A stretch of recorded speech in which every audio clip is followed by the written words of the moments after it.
All right, hi everyone. Welcome to the second start at, or the second attempt at presenting Family Guy Online, the making of Family Guy Online.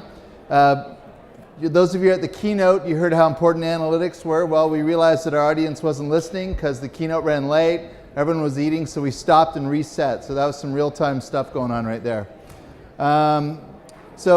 My name's Ian Verschere. I'm the Chief Creative Officer of Roadhouse Interactive, and this is Funky Swaddling, the CEO and CTO of Acronym Games. Hi, everybody. We're both based in Vancouver, Canada.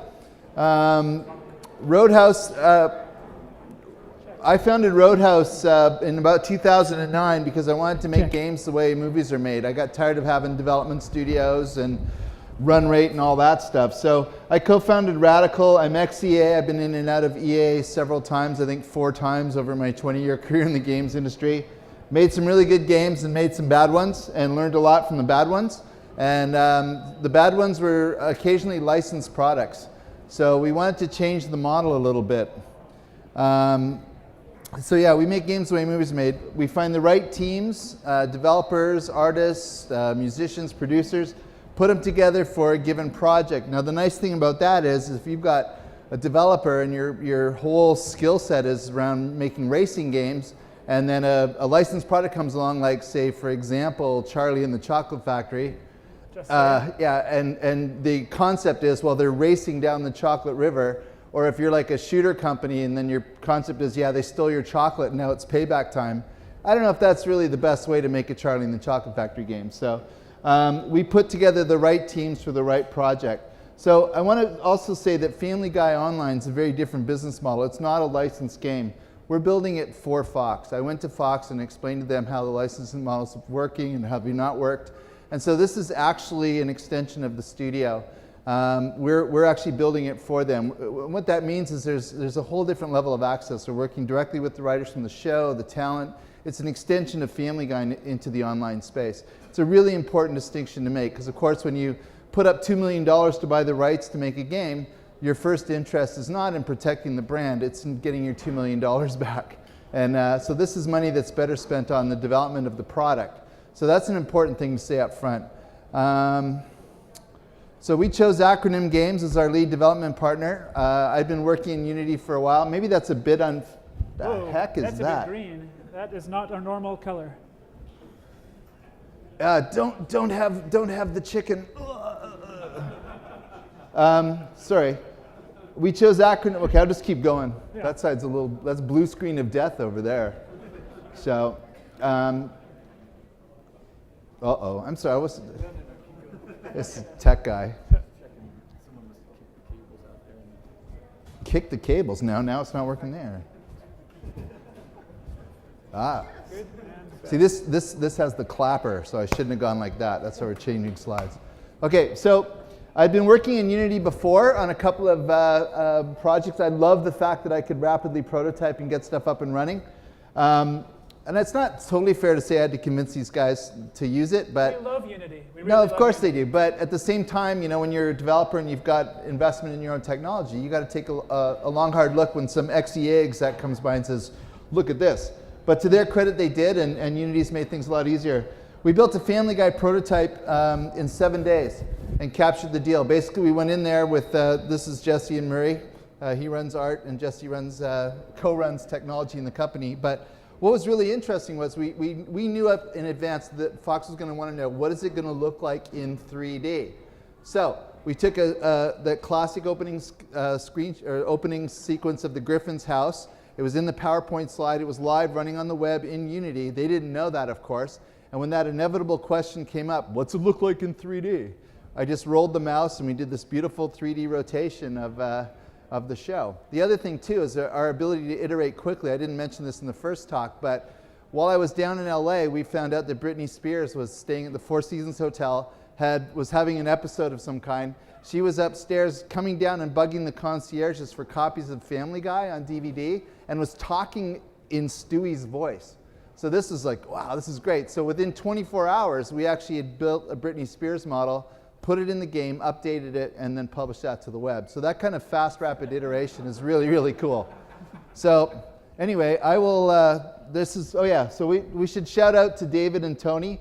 We were pretty early on in the whole Unity thing. So we had Family Guy characters made. Tony Garcia runs sales, and they've been really good with licensing and helping us get up and running. And that's David, the caller. So, so as I said, the design and art leads are at Acronym, but a lot of models are being done by Mindwalk Studios in Beijing. I'm racking up the frequent flyer miles, which is cool. We put it all together and we make sure it runs. So I'm working as the EP creative on FGO with Acronym Mindwalk, and then I'm the face of the project to Fox and the show. Like yesterday, I was down sitting at the table where everyone does the reads, meeting with all the creators and the writers and stuff. And so they're actually having really great direct input. So again, I want to make this not a licensed game in the traditional sense. It's an extension of Family Guy, the show, into the online world. So my partners at Roadhouse handle operations and contracts.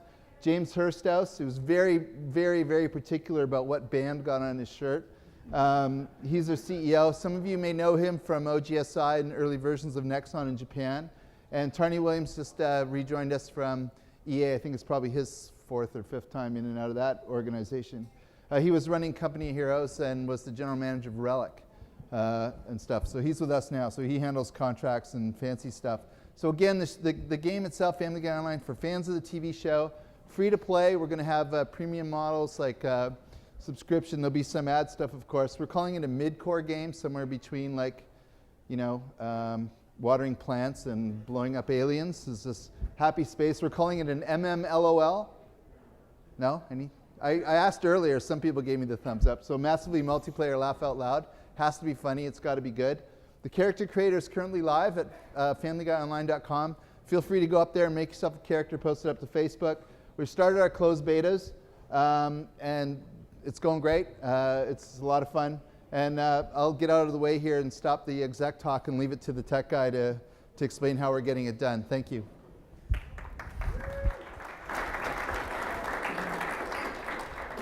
Hi, I'm Funky Swaddling from Acronym Games. We're the guys who actually do use Unity to make the game. Acronym Games is a Canadian company, 39 of us up in Vancouver.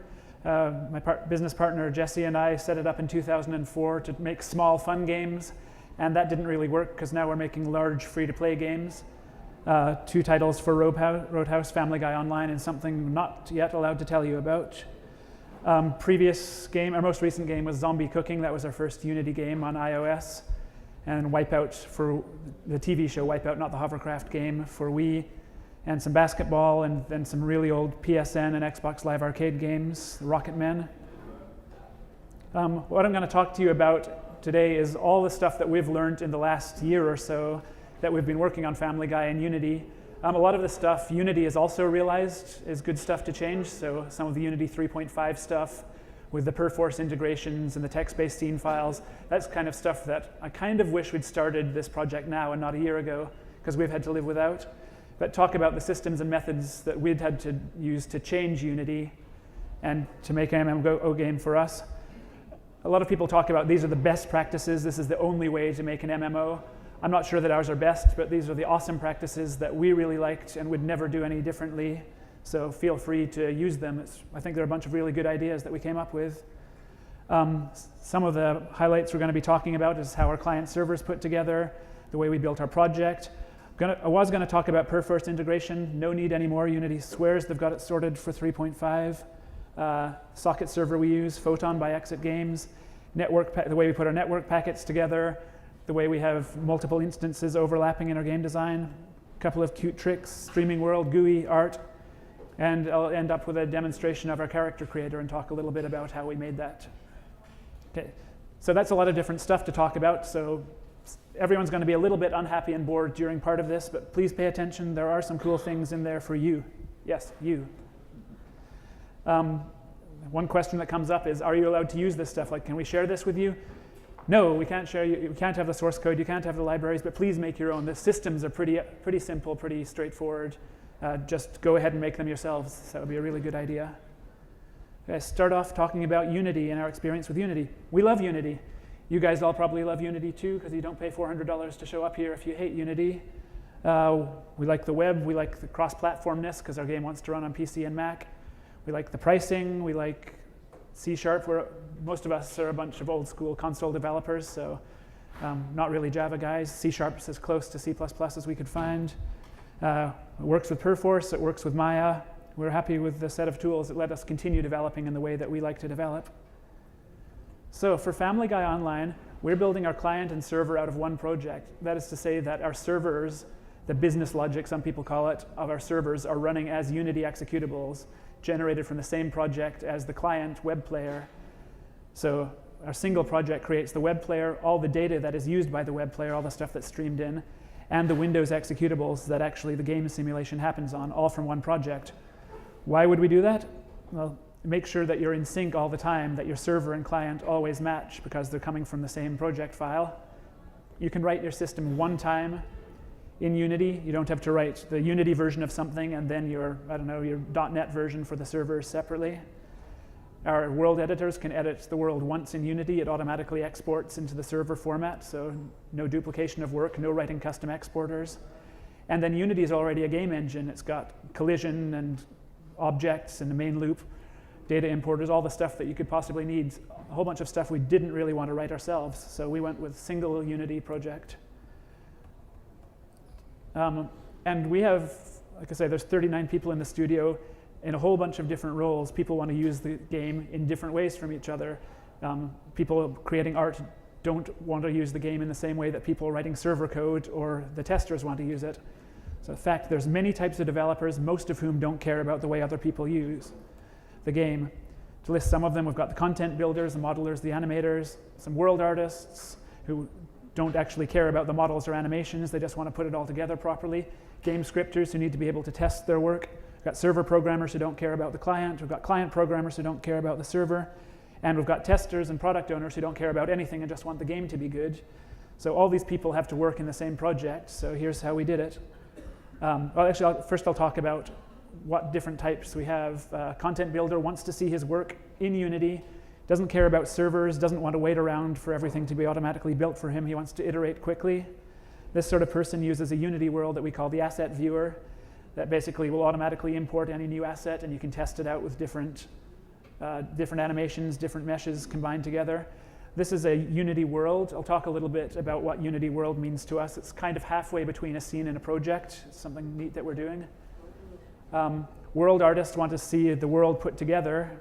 They don't want to run the servers. They want to see how the world will stream in. And also they don't want to wait. They want to be able to iterate. So for the world here, you can see that they have a Unity scene in the project which just contains all the world stuff at the same time. Even though we break it up into segments for streaming, they want to be able to view it all the time in the editor and place stuff around there. Separately, they want to have a standalone world streamer, which is a special web player that we've built, that it does stream the data down to make sure that all the line of sight stuff and the occlusion works at the same time as, well, they don't want to have to build the servers. They don't run this online, so they can use the game that way. Server programmers and scripters want to hook up their debugger to the server. They want to be running scripting. They want to be editing stuff. They don't care about the client. The client should just be working according to them. So they run the server in Unity, and then they run the standalone, or they run the online web client, web player build to test that. Client programmers are exactly the opposite. They want to debug the client. They don't care about the server. Usually our UI people are along these lines. So they'll run in Unity the client and run the server standalone as an executable. And then the product owners and testers, they don't want to run any of this stuff. They just want to go to our web page and make sure the game works. We have an internal build for them that will make sure everything is running based on the most recent code checked in. So they just play the game. So what does the project have to spit out? Well, a bunch of different things. It has to spit out the web client and basically the resource directory associated with Unity, anything which has to be loaded in order for the web client to use. So that's one output setting. Asset bundles, which are things, individual things, like we have meshes, we have body parts, we have animations, all of those reach their separate asset that can be streamed down with the www calls. We're also spitting out the server executables to actually make the game work, breaking the world into grids for the streaming world, and then any world-specific asset bundle. So all this stuff is going to come from one project. First, how from one project? We use symbolic links. You know how Unity is, it's a directory of assets and libraries, the way the project's set up.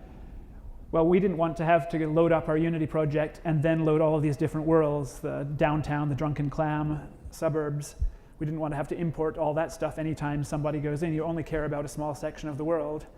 So we made a separate parallel directory structure containing data for the suburbs, for the police station. And then we use Windows symbolic links to connect the suburbs directory, which is not part of the project, into the world assets directory if you're editing the suburbs. If you want to go to a different world, we run a switch world script that will change the symbolic link, reboot or reload Unity, so it will re-import all the information you need, and you work on stuff one at a time. It's really important that you never check in the world assets directory. That doesn't even exist in our Perforce version control. So you check in that stuff separately, and then that's got all the common stuff. Why do we want to do this? We can share common code and data. We don't have to duplicate any of our scripts, don't have to duplicate any of our DLLs. It's all in there for the single project. Like I said, it works with Perforce if you do it this way. All those types of developers I talked about before are able to build the game through this thing. And we found a problem. We have an asset viewer world, which basically has all of the meshes, all the animations, all of the character creation stuff. And it had too many assets. It sounds like 3.5 is going to fix that with the asset cache, but it was blowing up our computers. So now we're linking different worlds together using the same symbolic linking method where we can have, say, just the teen class or just the kid class, all of them from a single folder. You include whatever you're working on, work on that, then switch the symbolic links around so you don't have to wait until your computer runs out of memory. I'm going to gloss over Perforce. Perforce is kind of okay with Unity, but we had to write a bunch of our own stuff. Unity's now written it for you. Go download 3.5 when it's out. Right, Photon. So in terms of socket servers, we're game developers. We didn't really want to write anything particularly online, like we're not network programmers.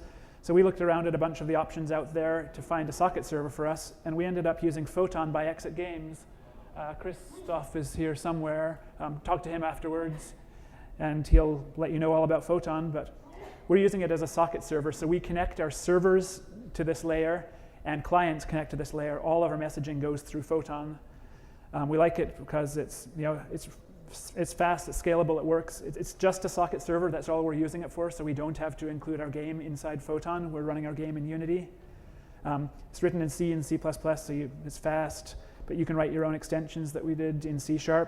We've got a Unity plugin, comes with UDP and a reliable UDP method, which is great because TCP can sometimes be a little scary for game developers.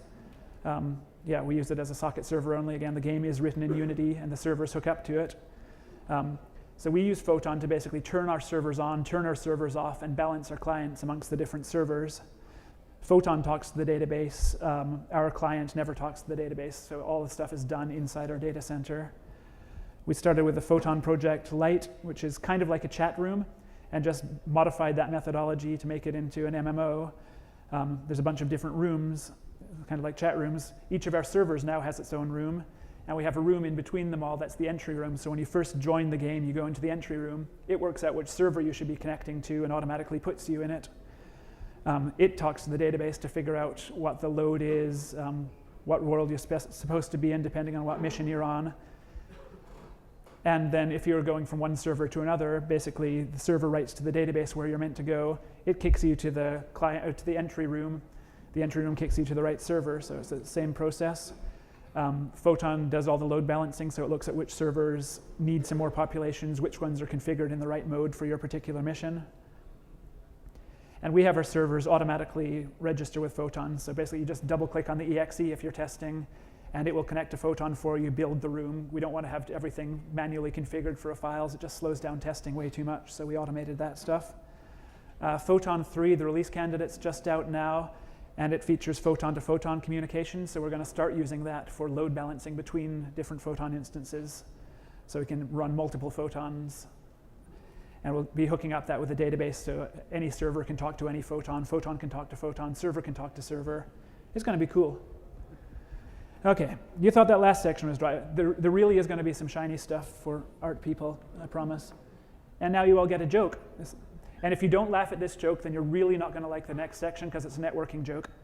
Okay, what's the best thing about telling a UDP joke? I don't care if you get it or not.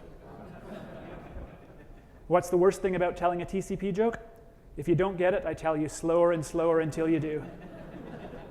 Okay, I think we got the right audience here. Everyone else can go. So in terms of the types of network packets we're sending, we wrote most of our own stuff. So we have update messages for the game. Update messages are talking about things that are running around and changing all the time, particularly players, bad guys. So we're constantly sending information about this stuff. And because we're constantly receiving it, constantly sending it, if you happen to miss one of these packets, that's okay. The next packet's even better. It contains more relevant information for you. So for this, we're just using straight UDP packets. Oh, UDP messages can cross. They can get out of date. Like one can arrive before the one it was meant to. So just make sure you respect the timestamps on those, or else weird stuff starts happening. We use reliable messages for things that have to get through, or else the game won't work. Like, for example, instantiating or deinstantiating an object has to be done, or else all the messages about that object won't apply. So UI requests also, talking to accepting a quest, that kind of stuff. For that, we use reliable UDP. You can use TCP if you don't have a reliable UDP. But that's one of the few cases